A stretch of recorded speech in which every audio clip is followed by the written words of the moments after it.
Buenos días, estamos iniciando ya este lunes 17 de junio.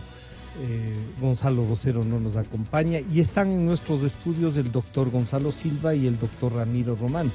A los dos les hemos invitado por un primer tema que ha ido saliendo otros y que vamos a aprovechar que los dos están para que comenten algunas de las cosas que están pasando, que son, digamos, el tema del Consejo de Participación Ciudadana y Control Social, los primeros actos de su presidente, el sacerdote Tuárez. Y entonces vamos a discutir también, y yo pongo el tema así, discutir, porque hay que conversar sobre esos temas. Y la delación premiada, ¿qué significa esto? ¿Cómo está estructurada la delación? ¿Qué nomás se puede hacer con ella? ¿Hay la posibilidad de que esto pueda ser manipulado? Es un avance, al fin y al cabo. Los que se acogen a esto podrán estar involucrando a alguien con el afán de beneficiarse, o a su vez es la desesperación de ver que los otros, los reales autores o los autores intelectuales de estos casos, sobre todo de corrupción, puedan descargar toda la responsabilidad de ellos en aquellos que ya han sido detenidos. Así es que estos son los temas que les planteamos. Les saludamos nuevamente al doctor Gonzalo Silva y comencemos diciendo, como cualquier alumno de Derecho diría, ¿no? ¿Qué es la delación premiada y desde cuándo comienza esta? No sé si solo desde el Código Integral Penal, porque no recuerdo que haya habido esa figura en el código anterior. Pero ¿desde cuándo comienza y qué significa? Bienvenido, doctor Gonzalo Silva. Gracias, Francisco, por la invitación. Un saludo cordial a mi distinguido amigo, el señor doctor Román, y a la ciudadanía. Mire, la cooperación eficaz aparece ya en el Código Orgánico Integral Penal a partir del 10 de agosto del año 2014, que implica un acuerdo, un convenio entre el procesado y la Fiscalía con el fin de proporcionar elementos suficientes, precisos, verídicos y comprobables respecto a unos hechos que se investigan y sobre presuntos responsables que han intervenido en estas infracciones. Este beneficio, esta institución creada o que se contempla como norma en el Código Orgánico Integral Penal, permite incluso a que se limite a presentarse exclusivamente en la etapa de la instrucción. ¿Y por qué en la etapa de la instrucción? Porque de esta manera la Fiscalía podría solicitar una reformulación de cargos o una vinculación a otras personas. Punto 1. 2. Con esta delación premiada, que se llama, permite también de que quien delata, ¿cierto?, se beneficie de una canonjía superior a la normal por parte de la Fiscalía, por parte del judicial, a petición fiscal, con un mínimo de 20% y un mínimo incluso hasta de 10% en determinados delitos. Además de esto, el delator pues está protegido. ¿Se vuelve un testigo protegido? Un testigo recontra protegido, ¿no es cierto?, por parte de la Fiscalía y judiciales, hasta que termine el proceso e incluso cuando se dicta sentencia, a él y a sus familiares. Es decir, nos encontramos frente a una protección sobrenatural de un delator que siempre es parte del delito. Claro, pues si no, no sería porque delator. Porque siempre será parte de este delito asociativo que conocemos los abogados penalistas, en el sentido de que cuando existen dos o más personas se puede hablar de estos delitos de asociación. Este sería el marco primario. Ahora bien, ¿es constitucional? ¿Es inconstitucional? ¿Por qué es constitucional y por qué es inconstitucional? A ver, hablemos de lo segundo, porque a lo primero no vamos a llegar, nos vamos a analizar. La delación, la cooperación eficaz es inconstitucional. Desde su punto Mencionemos de vista, 4 puntos o hay fundamentales. una teoría general que podría llevarnos a eso. El artículo 1 de la Constitución de la República recoge de que el Ecuador es un Estado constitucional de derechos y de justicia. Los derechos de protección de los ciudadanos lo encontramos y enunciados y como enumerados en el artículo 75, 76 y 77 de la Constitución, y la seguridad jurídica en el 82. O sea, existen disposiciones claras. Dentro de estas disposiciones de protección están 4 que vamos a mencionar. Viola el principio de legalidad. ¿Qué implica esto? El desconocimiento de la Constitución y las leyes cuando dice cuando dice el artículo 76.4, todas las pruebas actuadas en contra de la Constitución y las leyes son nulas.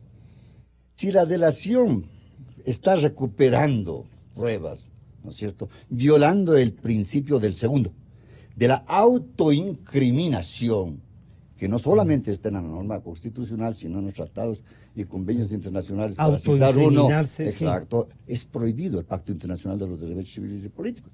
No se puede autoincriminar una persona, no se puede incriminar.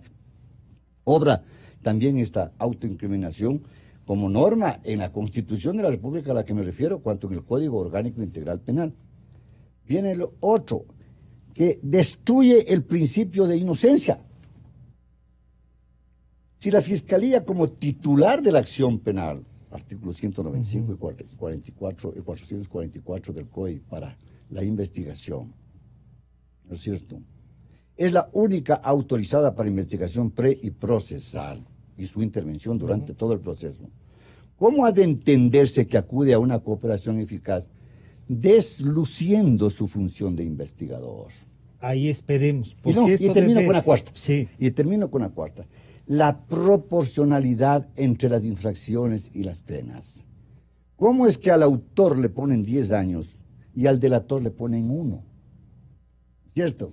Entonces, todos estos 4 parámetros simplemente citados, porque hay un montón de más, ¿no es cierto?, nos llevan a la conclusión de que la cooperación eficaz, cuanto el proceso abreviado, son inconstitucionales. Y algún momento tiene que esto derogarse, como lo hicieron también con el proceso de conversión que había en el Código de Penal de Código de Procedimiento Penal del año 2000. Doctor Román, bienvenido. Bueno, aquí hay 2 planteamientos.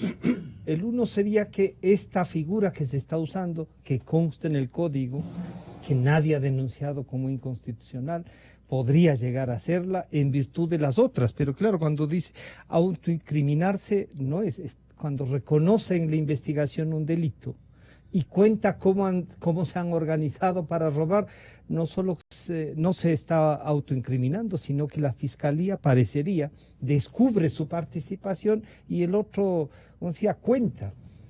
Claro. ¿Cuál sería su reflexión? Bienvenido, buenos días. Buenos días. Para mí, Francisco, es realmente muy importante estar aquí, al lado de Gonzalo Silva, al lado suyo, y un saludo a todas las personas que nos escuchan. Bien, el 491 del COI, o el Código Orgánico Integral Penal, tiene un avance desde el 2014, cuando justamente se crean se establecen varias instituciones en el Código Orgánico Integral Penal. Muchas de ellas no teníamos antes, porque el sistema acusatorio adversarial de las partes que habíamos asumido es, por obvias razones, un asunto que viene desde los norteamericanos, desde los ingleses. Es la isla que se llama en Europa el planteamiento fundamental de dar una manera de ver diferente al procedimiento. Los alemanes, por ejemplo, si usted puede observar muchos de los casos, y muchos de los europeos o los que están en el continente, digamos así, están planteando justamente una posición de un sistema acusatorio adversarial y punto, pero no de las partes. Las partes significa dar cabida a cada parte. Hay varias partes procesalmente habladas. Si tenemos la víctima tenemos el El sospechoso, victimario o sospechoso. el procesado, el enjuiciado, el que tiene recurso y tiene varias maneras de expresárselo, pero está allí. Pero bien, avancemos en esto. La cooperación o la delación privada, pues, yo creo que tenemos que ir a eso realmente. En el campo de las denuncias o en el campo de la corrupción se han sido un tanto eficaces. Quiero dejar claro eso. Y en la práctica ha sido eficaz. ¿Por qué? Porque una persona que entregue información, una persona que tiene una documentación, una persona que surte efecto dentro de una investigación, si bien es cierto, se le ha modificado la pena, se le ha dado la total protección, ha permitido la investigación. Pues. Entonces aquí hay un efecto procesal que resulta va positivo sobre el derecho penal. Porque, perdón, estoy bastante... Sí, no, gracias por acompañarnos así. Realmente el punto es de que el derecho procesal va sobre el derecho penal en esa parte. Y tenemos la capacidad ya de establecer materialidad, hablando desde el derecho procesal, y ya no solamente de una parte que es cuáles son los resultados que tenemos en un momento si se cometen delitos. Es decir, en esa parte el derecho procesal ha caminado más, ha ampliado más y ha ampliado tanto que en la parte de organizaciones bastante importantes mundialmente habladas de corrupción, sobre todo de corrupción, realmente hemos tenido la cooperación que nos ha apoyado y hemos tenido justamente que ir analizando. Yo sí creo que se tiene que analizar esto. Y esto es cuestión de la Asamblea. El legislador es el que tiene que hacer las reformas, si cree hacerlas o debe hacerlas, pero en ese fondo tiene que ver también qué es lo importante y qué es lo que realmente necesita el país para que si hay reformas no vayan a viciar esta investigación que realmente ha venido siendo bastante eficaz. Claro. Pero ahí la pregunta sería, doctor Román, para este momento podría el señor doctor Silva, si dice, ¿no? Esta sería inconstitucional en virtud de la aplicación de nuestra Constitución como está prevista. Pero claro, dice la presunción de inocencia, y dice, y uno ya no presume inocente cuando el fiscal encuentra que ha manejado recursos que no tienen, y si va a contar de dónde ha obtenido esos recursos, sí podría ser. Ya no es que se autoincrimina, sino que al reconocer la investigación se da o no. Es que en el derecho procesal tenemos el 491, ahí está la cooperación eficaz, está establecida legalmente. O sea, ya se hizo la legislación en parte desde mi punto de vista.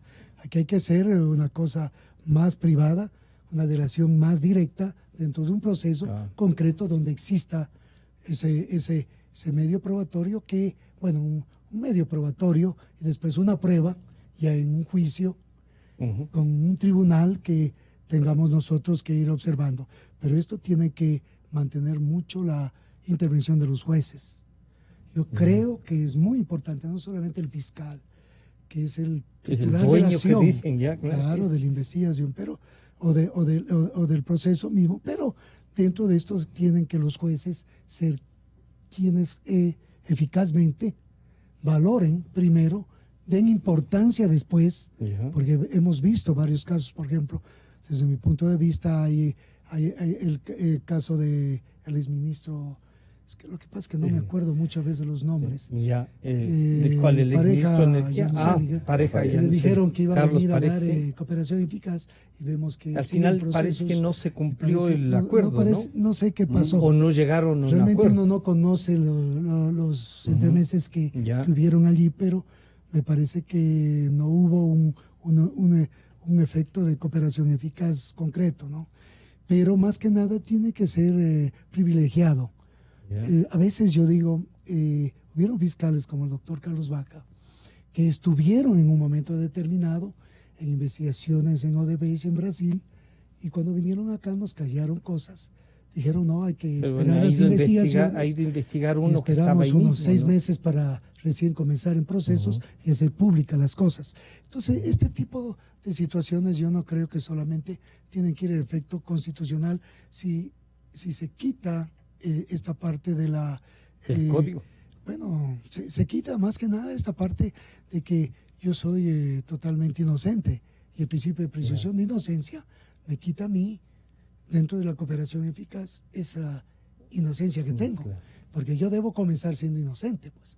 Pero eso pasó en el derecho procesal y eso pasó en Estados Unidos, en Inglaterra pasado, y claro, nosotros hemos copiado, en Sudamérica hemos copiado, perdón, que hable Pero así, un modelo frontalmente. anglosajón en general, hemos ¿no? copiado un modelo desde ese punto de vista y realmente ha mantenido una cooperación importante cuando hacemos el caso último de un cuaderno de la señora que nos da una cantidad de nombres que para mí todavía falta leer bien los nombres, para mí falta ampliar esa posición, porque esa ampliación llegaría más arriba, no solamente a hablar del señor Alvarado, del señor Pero habla Mera, del señor presidente también, ¿no? bueno, habla no solamente Dice, de él, claro. y habla también de un expresidente, porque a veces no queremos leerlo o no queremos verlo así. Ya. Desgraciadamente ese es el matiz político o el matiz cuando se va a una investigación, que lo que queremos realmente es llegar a un frente y no a todo. Yo creo que la investigación tiene que ser totalmente libre e investigar completo lo que se necesita. Y eso es lo que tiene que pasar allí. Doctor Silva, y ahí una pregunta así, digamos, que a lo mejor no se debe hacer, pero en la Constitución, esto de la presunción de inocencia, frente a, usted decía, deslucir la acción de la Fiscalía, más bien no es buena la acción de la Fiscalía que descubre a una primera parte y esa parte ayuda a descubrir el resto, la estructura, y en ese cuaderno la que nos puede decir qué mismo escribió es justo esta persona a la que ya la Fiscalía ordenó detenerlo para investigación.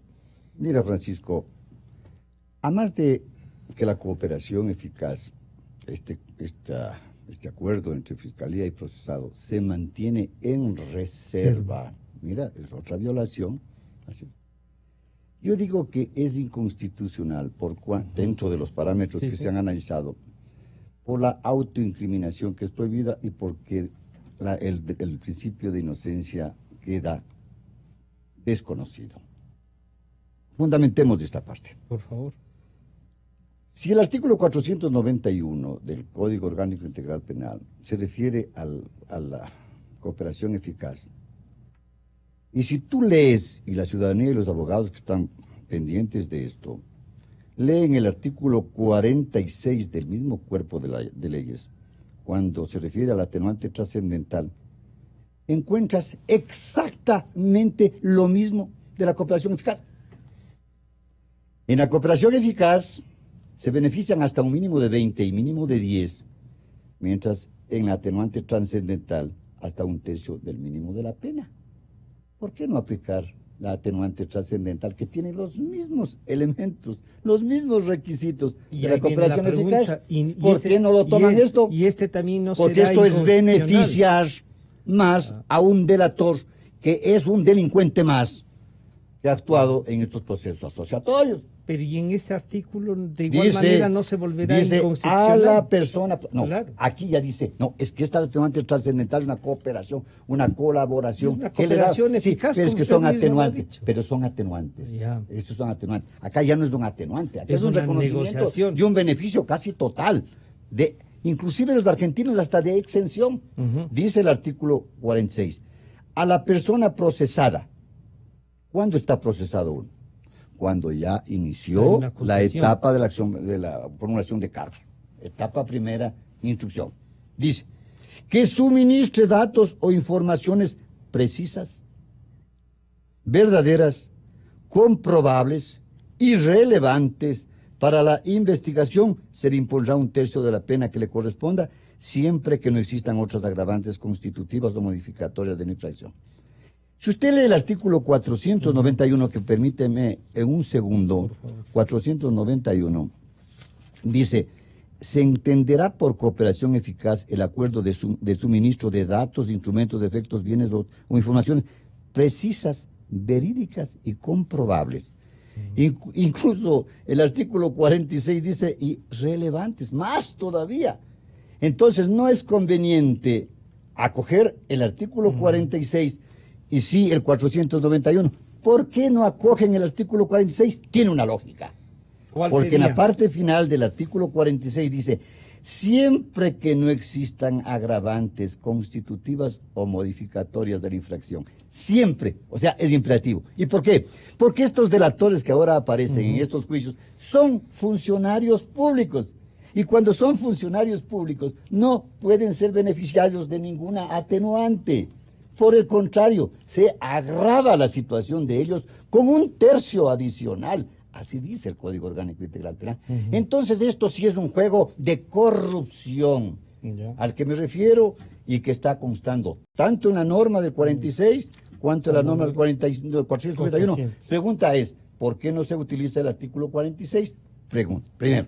Segundo. Y ahí yo diría, porque le beneficia más y podemos obtener más información. Ya también tienen una otra, igualito es. Es que en la otra sí hay la posibilidad de que le apliquen el de ser funcionario público. Eso.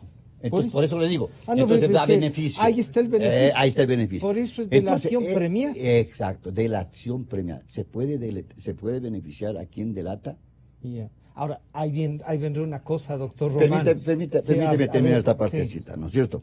Entonces, al hablar del principio de inocencia al que se refirió muy extenso Ramiro, sí. Pues que no es un principio que pues nació desde ahora, o aparece en estos códigos, o en la Constitución actual, en la modernización de la justicia de becaria, y ya se tiene más. Todavía hace más de 200 años, cuando se escribió por parte del Marqués de Becaria el libro sobre los delitos, sobre las infracciones y las penas, ya se refirió al principio de inocencia, ya se refirió al principio de legalidad, ya se refirió a la proporcionalidad entre las infracciones y las penas. Entonces, aquí lo que hacemos es trasplantar mal determinadas disposiciones legales a nuestro código. Jeremías Bergman, un alemán, nos recuerda claramente que lo que son buenas leyes para un país no las son para otros, ¿no es cierto? Entonces se impone un análisis de esto. Ahora que la Corte Constitucional está haciendo interpretaciones muy bonitas, yo recuerdo simple y llanamente esta.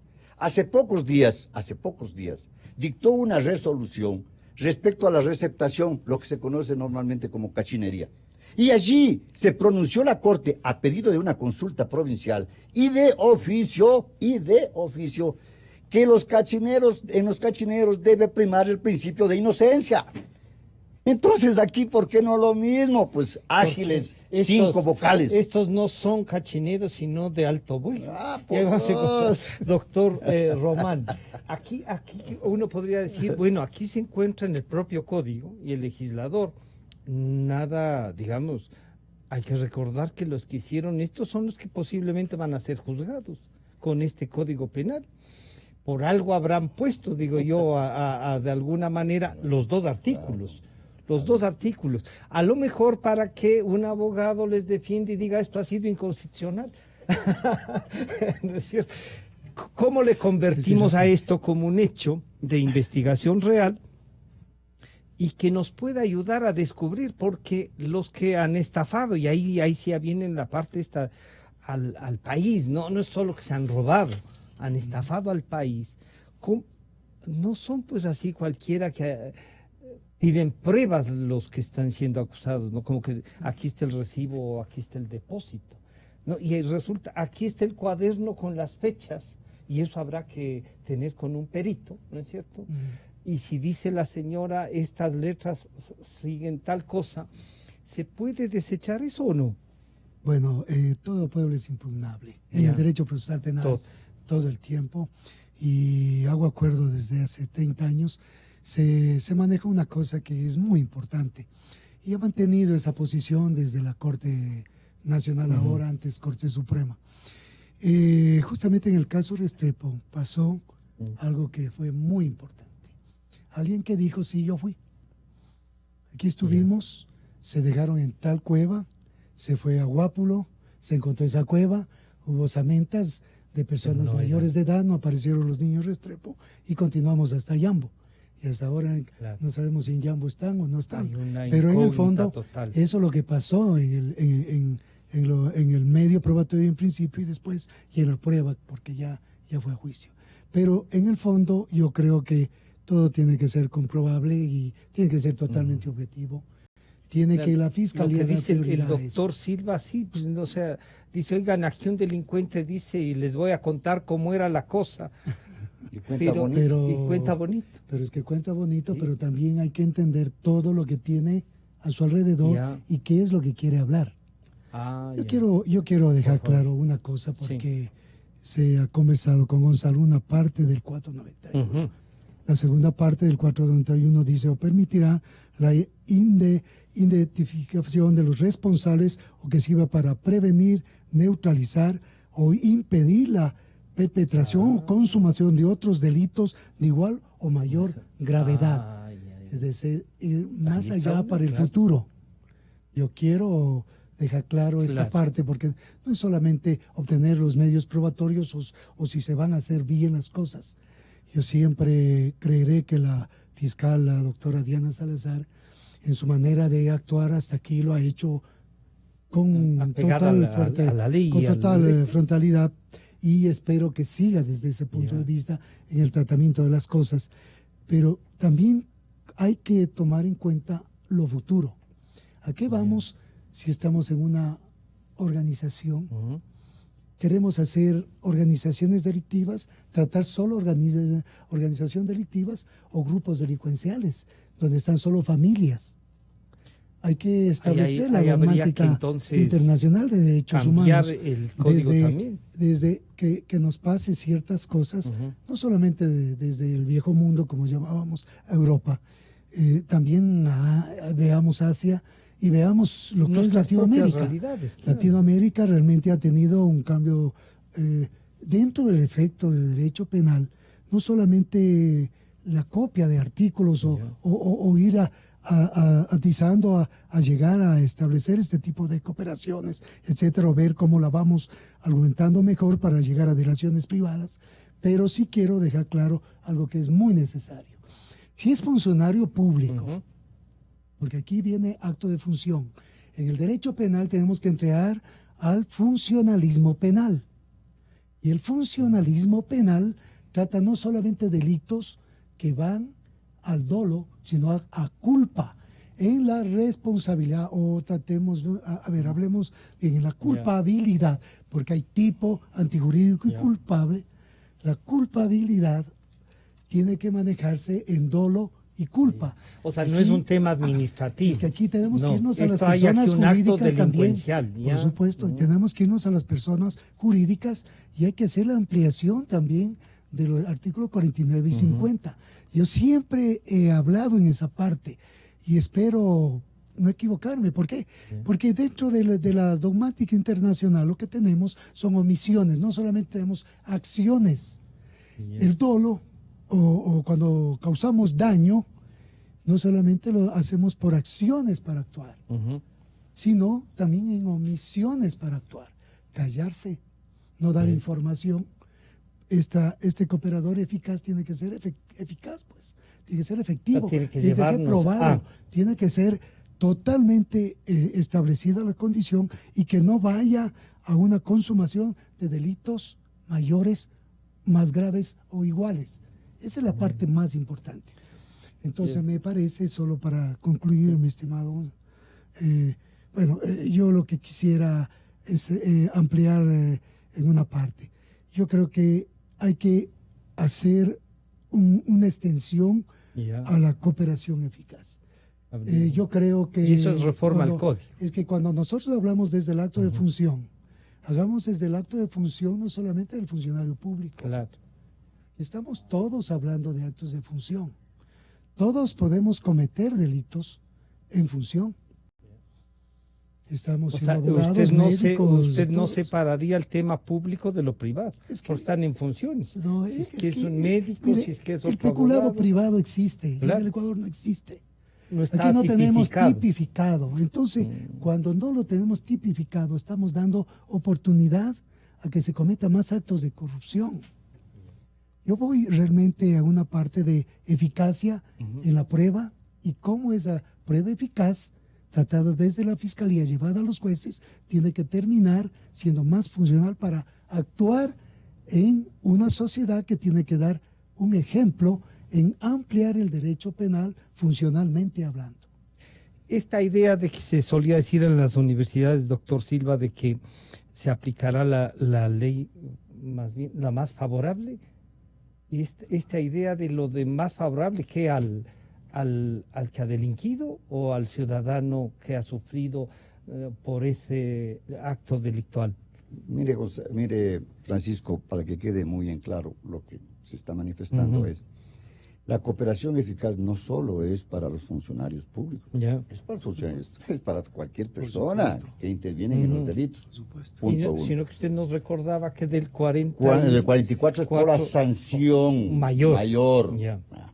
Porque así dice el código en 47.19. Bien, cuando Ramiro dice que faltó esta parte de leer, del 491, el segundo, cuando dice, o permitan la identificación de sus responsables, o, una conclusión disyuntiva, sirvan para prevenir,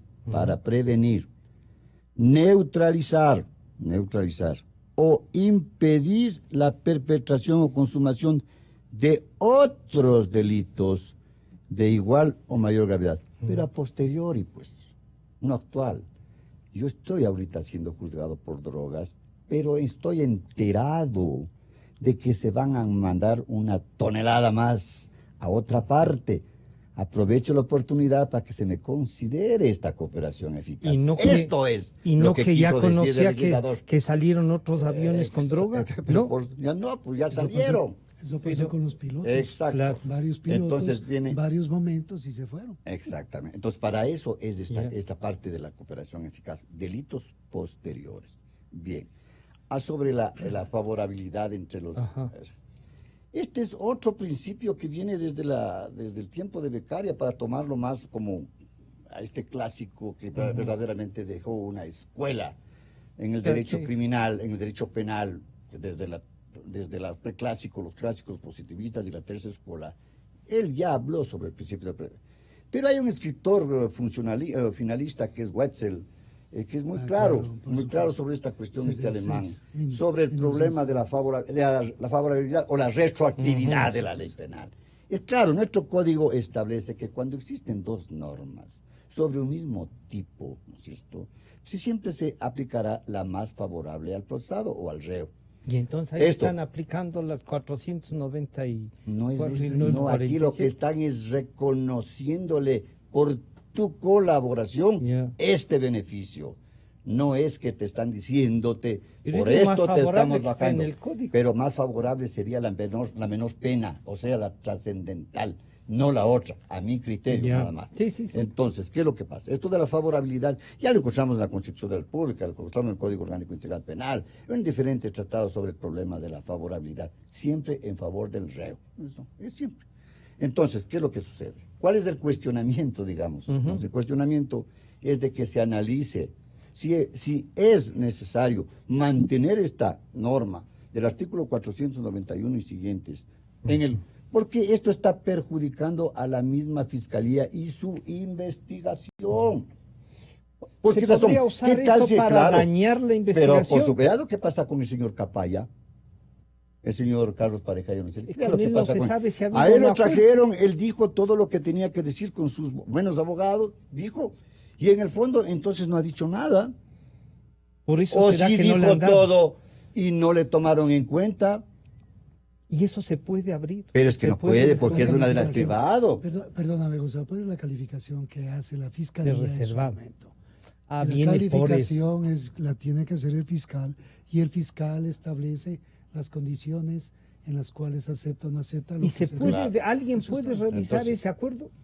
Claro, el Si es que fiscal, no se pasar a presentan los jueces, elementos revisar los suficientes jueces. de cooperación, Y los pues jueces. puedes revocar el fiscal tranquilamente, no considerarlo. En este caso no lo considera. No ni considera se y toma el punto. Entonces, ¿a qué va todo Ya. esta conversa, este No, conversatorio? no, ¿A qué va? es- A que se analice que Nos es pueden pasar necesario. gato por libre con eso. Exacto, porque yo puedo ser un genio de configurar un delito, infracción, irresponsables, y tenerles entretenidos en la etapa de instrucción a todo el mundo, y pasa la instrucción y se acabó, y ya no pudieron hacer nada en Nada contra de más. otras personas.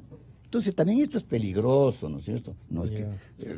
esta es una Es un técnica claro. de Ese es un investigación que tú sabes, Ajá. Ramiro, que puede, Ese es un y de peligro. hecho pasa. No, y no, de y hecho pueden pasa. algunos vivos, por eso es que les hemos planteado a ustedes para descubrir las aristas de qué nomás se puede hacer con esta cooperación Entonces, eficaz. es necesario, Francisco, de que se considere esto. Si es constitucional, mantenerlo. Si es inconstitucional, apliquemos la otra disposición. Así de fácil. ¿Por qué?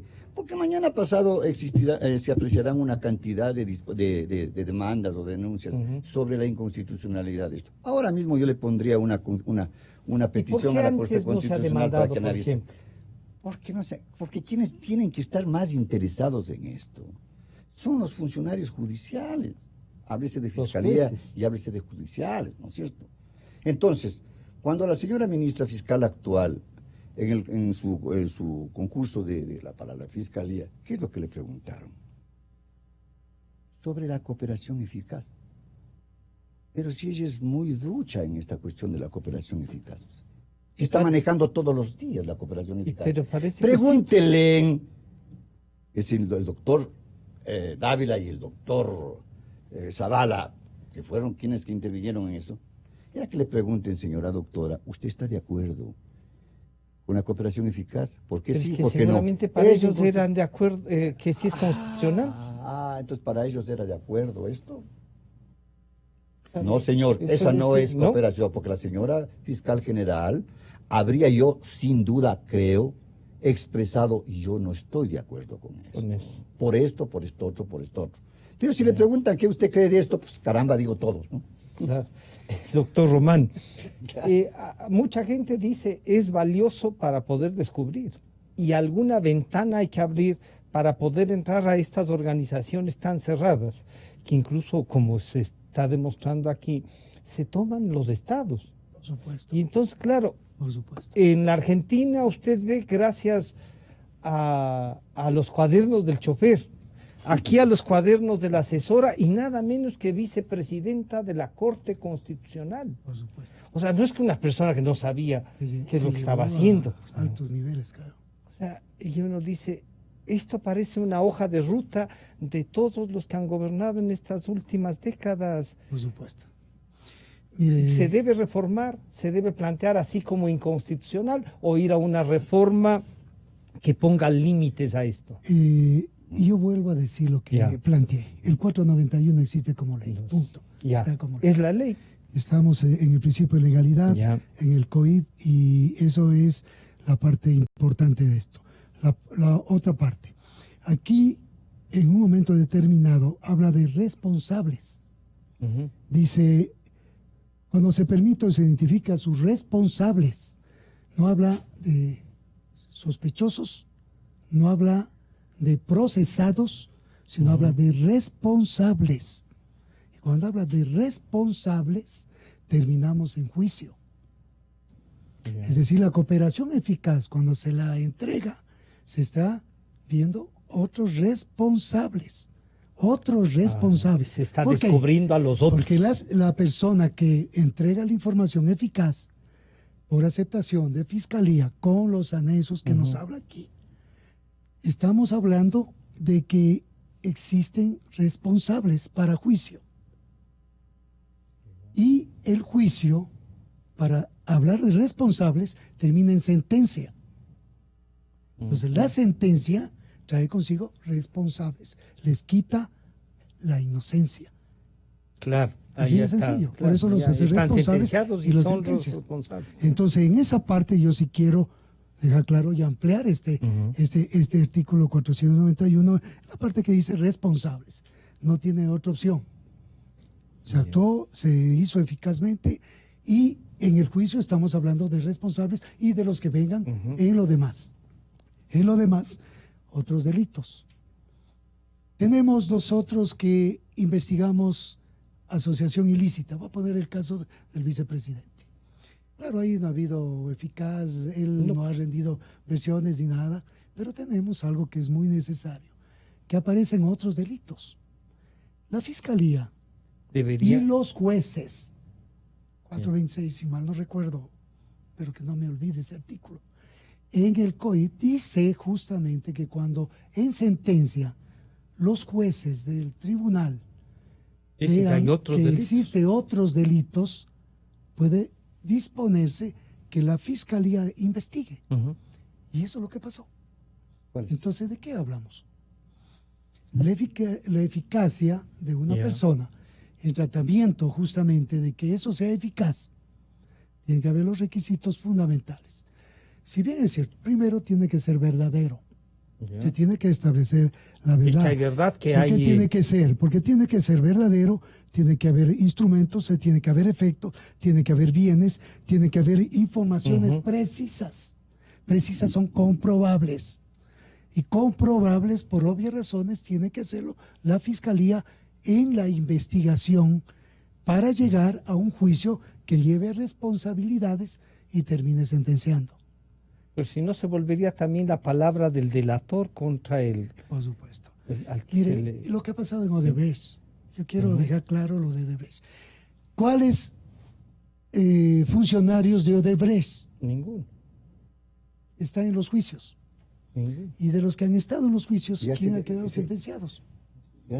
¿Qué no pasó en el caso Odebrecht para no dejar en la ¿Cuál cárcel será el a muchos acuerdo de ellos? entonces al que habrán llegado y qué será la delación? Pero si ellos grababan, pues. Claro. Dese cuenta lo que significa la defensa para ir a la fiscalía y decirle, sí, claro, yo puedo colaborar, puedo eficazmente colaborar. Y aquí está nuestra delación. Nuestra delación está allí y, claro, nosotros pagamos al señor fulano de tal que era presidente de la República y todo lo que sea, que ha terminado siendo hasta suicidar, pues. Entonces, esto yo creo que debemos hacerlo con total cuidado los ecuatorianos, ampliarlo funcionalmente, ampliarlo, el derecho penal. Delimitarlo y ampliarlo resulta así, aunque sea una contradicción. Delimitar no sería sino hacer más expansión del derecho. Más expansión. Para llegar al funcionalismo penal más ampliado. ¿En qué sentido? Porque claro, muchos han decidido, ay, ¿qué le pasó? Usted habla de derechos humanos, ahora viene a expandirme el derecho penal. Claro. Y aquí, ¿qué pasa si estamos hablando de que se debe incluso dejar sin topar delitos, etcétera, a las personas que contraen matrimonio igualitario? Entonces, voy a quedar claro en esto. Yo creo que hay que hacer una expansión en el derecho penal para que nuestra sociedad, en el campo de delitos, en el caso de corrupción, donde tiene varios tipos penales, sea sancionado efectivamente. Tiene que efectivamente hacerse eso y tiene que hacerse con cooperación. Doctor Silva, ahí hay un ejemplo, por lo del vicepresidente. No, o sea, el tío no ha dicho quiero hacer una delación premiada ni cosas por el estilo, se han aguantado la sentencia, no explican de dónde son los 14 millones de dólares que tiene en la cuenta, no explican por qué tenía los informes del sobrino en la computadora de él, no explican nada, pero las pruebas están ahí, o sea, está la plata, están los informes en la computadora. Y entonces ahí también dependemos del juez. Bueno, está la plata ya del señor Topi, está clarísimo. ¿No es cierto? Pero el señor Topi... Pero eso es lo que dijeron, la sentencia... Hace una empresa con la plata y resulta que se queda el dueño de la empresa. Privado, tipificado. Exactamente, No a eso iba yo. Privado y se acabó el tema. Correcto. Entregó el dinero y se acabó el problema. Ya. Entonces, ¿qué es lo que pasa? Que de lo que yo recuerdo, la Corte Suprema, la Corte Nacional, en su sentencia dijo de que dispone a la Fiscalía investigue una serie de delitos. Creo que 6 o 7. Dentro de ellos estaban el peculado y el enriquecimiento ilícito. El peculado y el enriquecimiento ilícito requiere de un informe previo que también es sostenido de su improcedencia en el código, Integral Penal, en el artículo 581, parte final, es que se requiere, digo, del informe previo de la Contraloría General del Estado sobre el peculado y sobre el enriquecimiento ilícito. La pregunta es, han pasado tantos meses, ¿la Contraloría General del Estado ha elaborado un informe? No. Y cuando se elabora, ¿qué pasa? Y los diferentes delitos, lavado de activos, que estaba la señora ministra fiscal, era directora del UAFE anteriormente, la UAFE. Y así por el estilo. Entonces, a esto me he referido yo. Ya. A esto me he referido. No, usted de que no y el se doctor maneja. Román acaban de descubrir toda una cortina en donde nos acaban de decir casi que no está pasando nada. Es que esto es lo que acontece. Entonces, si el derecho penal, el Código Orgánico Integral Penal, ¿no es cierto?, se retrotrae para su preparación, para su ejecución y su consumación, ¿no es cierto?, a lo que pusieron doctrinalmente varios escritores, solamente voy a mencionar dos, Bustos en Argentina, y hablemos de el mismo Zaffaroni. Basta leer a ellos simplemente, a pesar que con uno de ellos no comparto en muchas cosas. Con Zaffaroni no comparto. Ya. Entonces, ¿qué pasa? Que ya se habló del concurso real y el concurso ideal de infracciones. Por supuesto, ya se habló de otra manera. Claro. Ya está en nuestro código. ¿Por qué no aplicar eso y no esperar lo demás? Entonces, a esto me refiero. También esto es fase de una corruptela judicial. ¿No es verdad? Sí. No estoy diciendo más que lo correcto. Que se está manejando también lo que algo conviene, para... Lo que conviene. Y lo que le conviene al país. Y lo que le conviene al país. El derecho penal moderno es que se refiere a la parte final reparatorio, a la parte intermedia punitivo y a la parte primaria del reconocimiento de determinados derechos limitados. Todo el mundo se pregunta, ¿y la plata? ¿Dónde está? Claro. No es que aquí tenemos, ¿dónde está la plata para esto? ¿No es cierto? Entonces, ya Ramiro se refirió a todos estos responsables, que si no existe pues la voluntad y conciencia en los responsables, no pueden ser culpables, desde Nippels y Ortolán, y podemos hablar horas sobre este tema, esta temática en alguna clase, ¿no es cierto?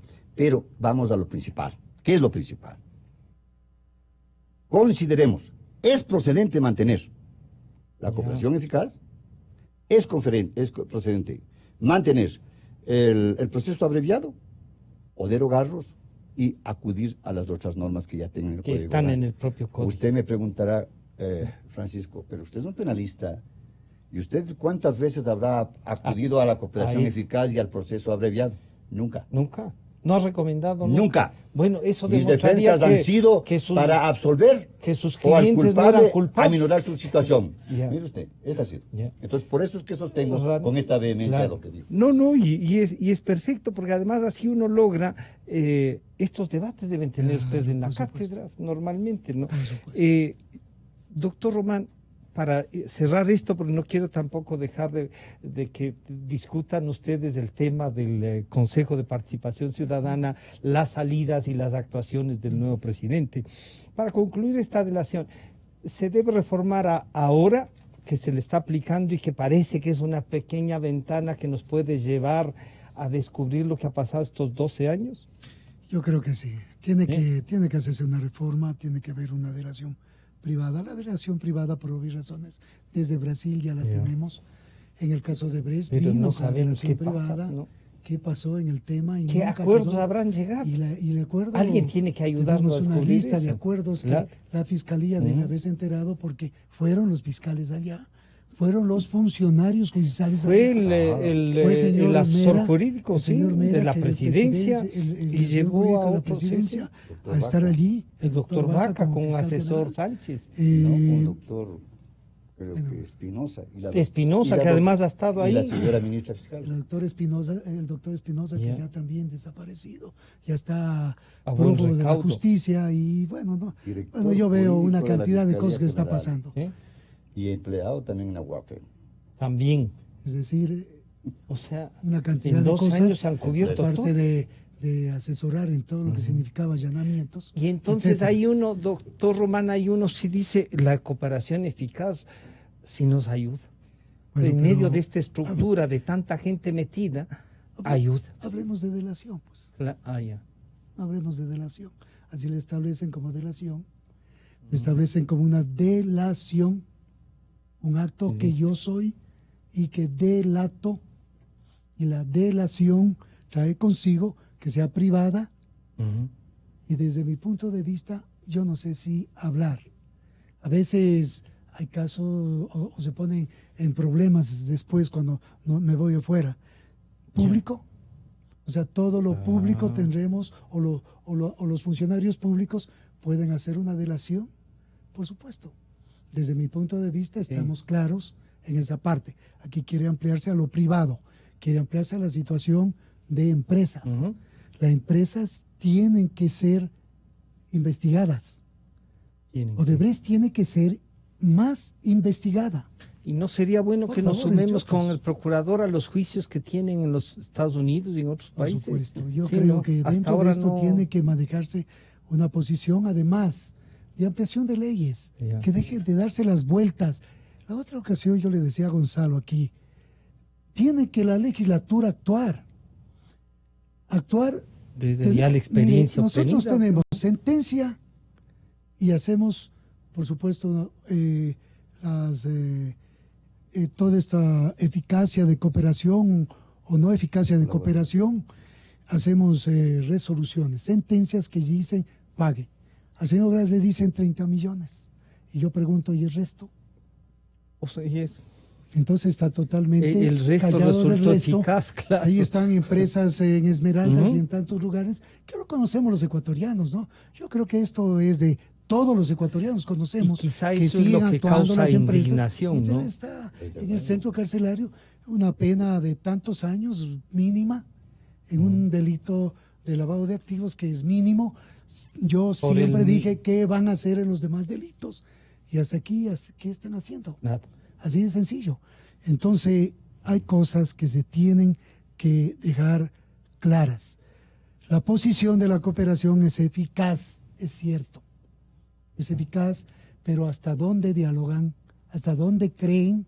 ¿Y hasta dónde van a llegar a ser con todo lo que están hablando eficazmente en esas delaciones? Y para terminar con esto, yo diría, y también, ¿vale que solo la Fiscalía tenga la capacidad de llevar adelante esto? Mire, lo que pasa es de que estamos con ese armaje. Una estructura se hizo. Estructuras del 195 de la Constitución. La Fiscalía es la que tiene eso. Pero yo creo es dueño del proceso. Sí, por supuesto, pero también tenemos que darle independencia a la Fiscalía. Yo saludo la parte que hace la doctora Salazar en eso. Cuando fue al Consejo de la Judicatura y dijo que yo quiero tener independencia. Déjenme tener independencia. Claro. Por supuesto, la independencia tiene que dársela desde un punto de vista no solo económico. Ya, porque plata le pueden dar, pero dejarla actuar. Tiene que dejar que la Fiscalía actúe. Pero eso ya es disposición. Pero eso es una reforma constitucional, sí, ¿no es cierto? Tenemos que regresar. Sí, porque si no lo hacemos, la dejamos a la Fiscalía con tu controlada. criterio, comparto. La dejamos tenemos que volver a hacer eficaz una cooperación, en qué condiciones, y en eso estamos quedando. Yo creo que la Fiscalía debe actuar independientemente, sola, desde un punto de vista, pero también deben los jueces, que tienen que ser garantistas no solamente del debido proceso, tienen que ser garantistas de un Estado de Derecho y tienen que mantener justamente una posición en las sentencias, pero hay que hacer algo previo. Yo por eso siempre decía, ¿qué pasa con una cooperación previa? Aquí está, señores, tengo el dinero, está en mis manos tanto dinero, está en tal lugar el dinero, las maletas, entrego ese dinero, pero también quiero dejar claro que solo acusen desde el señor vicepresidente para abajo. Eso nos está pasando. La reforma constitucional, entonces. Para fundamentar un poquito más lo que dijo bien Ramiro, es cuándo va a tener la Fiscalía y la función judicial su independencia, su autonomía económica, financiera y administrativa. Tienen que acabar, no tenemos ni vamos a tener con esta Constitución. Tienen que acabar la Corte. La única fórmula es regresar, retomar la Constitución de 1998, y allí sí la Qué buena Fiscalía propuesta, tendrá, ¿no? Su ley orgánica de la función. De la Usted Fiscalía General, había propuesto una vez aquí esto de hacer una consulta de entre la Constitución del 2008 y 1998, que es cuál tiene mejor prevalencia racional al pueblo ecuatoriano. Y esa podría ser una gran opción, ¿no? Esa podría ser una gran opción. Ahora la otra, que está ahí antes de que se nos termine el tiempo. Tenemos ya al sacerdote Tuárez, que a lo mejor, no sé si ya le ha llamado a consultar algo, doctor Silva, pero no. Soy de tendencia jesuística y él es dominico. No, él es, bueno, por lo menos en orden es distinto. Uno dice, bueno, este consejo, yo soy de los que ha criticado su propia existencia, pero este consejo tiene una representatividad de un promedio del 4.5% del electorado en sumatoria total. Y dice que habla solo con gente de su nivel y que quiere otro edificio, que necesita seguridad. Claro, esta es la parte así como del primer lanzamiento, ¿no? Y a continuación dice, vamos a revisar todo. ¿Qué rol debe jugar este consejo hasta que el país debata qué hacer con ellos? ¿Cómo puede debatir qué hacer con cualquier otra cosa más, no? Nos admiramos de que hayan ingresado los miembros del Consejo de Participación Ciudadana ya posesionados, porque el voto popular fue minoritario, pero fue voto popular. Ya, punto uno. El punto dos, ¿y por qué no nos admiramos de cómo ingresaron los que están ahora ejerciendo los cargos o los órganos del Estado, como son Fiscalía, como son Corte Constitucional, con excepciones, y como son los demás? ¿Con qué clase de votación ingresaron? Eso no nos admiramos, ¿no es cierto? Porque había un proceso. Sí, pero no es lo mismo que el pueblo ecuatoriano vote a que los otros elijan casi a dedo. Es una cosa diferente. Bien. Ahora bien, la Corte Constitucional, el Consejo de Participación Ciudadana, pues tiene funciones específicas. Dicen que no pueden topar, ¿cierto? Porque blindaron los señores de la Corte Constitucional las resoluciones del Consejo de Participación. Este blindaje no existe, primero. Y en segundo lugar, no se permiten leer bien la Constitución de la República en el artículo 431, que dice, cuando se refiere a la Corte Constitucional en particular, los miembros de la Corte Constitucional no están sujetos a juicio político, ni podrán ser removidos por quienes los designen. ¿Quiénes designó a los del Consejo? El Consejo de Participación Transitorio. No obstante, estarán sometidos a los mismos controles que el resto de autoridades públicas y responderán por los demás actos u omisiones que cometan en el ejercicio de sus funciones. Aquí está la respuesta, clarísima. Entonces, ¿qué pasa con estos señores que dictaron esta última resolución? ¿No es cierto? Que se convirtieron en legisladores constitucionales. A una opinión de consulta lo vincularon y desconocieron la norma del artículo 67 de la Constitución de la República. Cuando yo escuché el día sábado en una radio de la localidad, si me permite decirlo, la Radio Latina, en un programa a las 7 de la mañana, que la doctora Rodríguez, miembro de estos grupos minoritarios, dijo 3 ocasiones que no es vinculante una opinión de la Corte Interamericana. ¿Usted diría que se puede revisar las de estas? Por supuesto, si ella lo dice, ¿cómo es que los otros sostienen? ¿Y cómo es que los 5 de mayoría? Y después sale el señor presidente de la Corte Constitucional a hacerse un lavado de manos, a decir sí, cuando él firmó con los otros 4 señoras, y bien, firmaron el voto de minoría. Y ahí dice, quienes hemos leído bien las sentencias de mayoría y de minoría, que debe esto considerarse para una consulta popular. Dice el doctor Salgado Pesantes. Y después sale a la prensa y dice, no, ¿cómo van a creer esto? Y pues La adopción todavía no se puede, porque yo no puedo hablar, dice, porque es probable que llegue a nosotros. Si la adopción ya estaría aceptada. Ya se fue otro a la corte. Vea, mi lo querido, del consejo, para terminar esta parte. Ya viene el otro tema. Lo botaron al suelo 5.000 millones de años en que apareció el hombre a la tierra. Y lo botaron al suelo, estos 5 señores. 2.000 años del derecho romano respecto a la adopción. Para concluir la cuestión, que estoy de acuerdo o no estoy de acuerdo. Hay muchas cosas que sí estoy de acuerdo, pero sí tienen que revisar. ¿Quién les niega esta potestad? Podrían.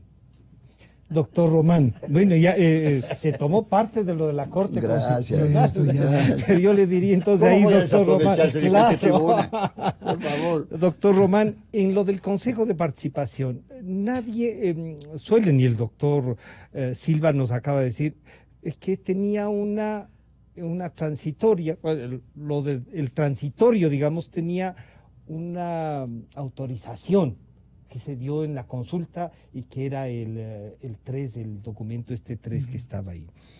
Pero en virtud de eso, este consejo que se acaba de posicionar podría revisarlo y dice, bueno, como va a hablar solo con el presidente, no hay ni ministros, no hay nada que no sean al mismo nivel de él. ¿Qué pueden hacer? Y mientras tanto discutimos si deben o no existir este consejo. Bueno, primero, yo respeto los criterios, respeto las opiniones de los funcionarios y de todas las personas, pero yo no comparto. Primero, el Consejo de Participación Ciudadana y Control Social nos ha demostrado que es el consejo para tomarse el poder y mantener un poder. Quedemos claros en eso. Eso ha pasado en la práctica y debemos ser totalmente, yo creo que hablo de efectividad cuando planteo en el elemento procesal de cómo se prueba. Y se va probando en el país que ha ido pasando. Pero hay algo que es muy necesario. El doctor, fallecido, el doctor Julio César Trujillo, que no hay cómo olvidarnos las palabras que nos dijo él, y yo quiero acogerlas el día de hoy. Él decía, esto tiene que desaparecer. El Consejo de Participación Ciudadana no puede estar, no puede existir. El proceso de la democracia tiene que darnos a nosotros otra condición de poder caminar. Esa fue la posición que él tuvo. Y claro, voy a dejar claro que yo le respaldé una posición directa justamente en esa parte. Por supuesto que lo hacía en forma pública, un abogado en libre ejercicio, y lo seguiría haciendo toda mi vida así. Pero creo que el Consejo de Participación Ciudadana debe desaparecer. Bien, ahora, ¿cómo debemos hacerlo desaparecer? Hay consulta popular, hay muchos que dicen que no, otros dicen que sí. Desde mi punto de vista, en la población, todos somos el poder. Ahí está el poder. ¿Dónde lo entregamos ese poder? En una votación, democráticamente. Y eso tiene que ser lo que debe pasar por el Consejo de Participación. Yo creo que cualquier posición que se vaya haciendo de interpretación constitucional, etcétera, termina, para mí, ensuciando o termina haciendo una cosa diferente. Mi punto de vista es de que el señor presidente dice que quiere hablar con el señor presidente de la República, pero, claro, de presidente a presidente debe ser muy importante que converse. Claro. Pero yo sí creo que tiene una cantidad de instituciones y de personas en las diferentes personas que tiene que entenderse, porque además las designan, para poder ir armando un gran esquema que nos vendrá a establecer que el Consejo de Participación Ciudadana no camina más. Por otra parte, desde mi punto de vista, sin aceptación social, quiero dejar claro esto, 4 o 5% sin aceptación social. Por favor, hagan caso a la población, a los hombres y mujeres de este país, o no hablemos de hombres y mujeres, a todas las personas en este país que votamos. Decimos no el Consejo de Participación. ¿Hasta cuándo se vayan a quedar? No sé. Es problema de los momentos de ocio, decimos, popularmente, ¿no? De quienes quieran tomar de la quien decisión. quiera tomar la decisión. Pero yo creo que la población tiene que la tomar la consulta decisión del en este 98 sentido. y del 2008, ¿no? Esa es una muy 30 buena segundos, propuesta, por favor. 30 segundos, mi querido Francisco. Mire, ¿cuánta razón tengo de lo que es necesario acudir a la Constitución de 1998? Estamos peleando ahora porque desaparezca el Consejo de Participación Ciudadana, que es inútil, inservible, punto. Con la Constitución de 1998 ya desaparece todo el Consejo de Transparencia. El Consejo de Participación Ciudadana es apenas un dedo en la mano. Esto hay que honrar lo que dijo el doctor Julio César Trujillo, retomar los 3 poderes del Estado, ejecutivo, legislativo y judicial. Allí está. Y no nos pongamos folclóricos a tratar de recoger firmas, hablar con las cámaras y que esta potestad de oposición del pueblo ecuatoriano tiene que primar. Están ¿Podría podría hacerlo esto el presidente? Una Pero por consulta, ¿sí? supuesto. ¿No se cargará? No necesariamente. Es Y colegislador, pasaría ¿no? a la historia el señor presidente de la República con esta petición. Colegislador, El y podría presidente de la plantearlo, República es ¿no? colegislador y Exactamente. puede intervenir aparte de la Asamblea. Eso es todo. Nada más Así es para terminar algo que es gracias. muy importante. Mire, Gonzalo, yo creo que terminamos algo que comenzó... Se refería a un Gonzalo asunto Silva. muy- Sí, pero quiero dejar claro que estas cosas creo que no podemos dejarlas allí. Tienen que tomarse decisiones y caminamos justamente dentro de esto para que el país tenga un avance más en legislación. Por supuesto. Yo creo que la legislación tiene que hacer. Y otra parte que se tiene que tomar Convocar, en ¿no? a cuenta legislar. también es todas las reformas para recuperación de dinero, porque no podemos estar endeudados, todos los ecuatorianos y ecuatorianas, Mientras otros están sin recuperación de dinero. Pero si que la están Contraloría en el dice que mundo y en tiene los 1.000 paraísos millones de fiscales. dólares para recuperar y apenas 20 tenemos en las arcas. Ahora, Es vergüenza. no, ahora en La Comisión en la Comisión de Anticorrupción, Anticorrupción antes de que se nos vaya- dice que tiene que ser rápido una cosa, que solo han sido 18 millones recuperados. Yo con él, y que son de los 35.000 solamente en dar dádivas. Esto fue lo que dijo el señor doctor Julio César Trujillo, cuyo fallecimiento se cumple ya un mes, el 19, ¿no? Una vez que cesen mis funciones, ya no como funcionario público, ni en ejercicio de ninguna función pública, sino como simple ciudadano, pediré a los ecuatorianos que quieran adherirse a mi opinión que pidamos la extinción de este organismo. Híjoles, entonces ahí sí que Ahora, si no me acompaña nadie, estaré solo. ¿qué podría arrojar, digamos, este recambio, doctor Trujillo? Quedarían las funciones que tradicionalmente se han establecido en una república: legislativo, ejecutivo y judicial, con funciones muy propias y características de varios siglos de existencia. Yo quiero agradecer al señor doctor Gonzalo Silva y al doctor Ramiro Román, con quienes hemos dialogado sobre estos temas. Estarán ya con nosotros el doctor Mauro Terán y haremos un contacto con el doctor Farid Simon. Enseguida volvemos. Inicio de espacio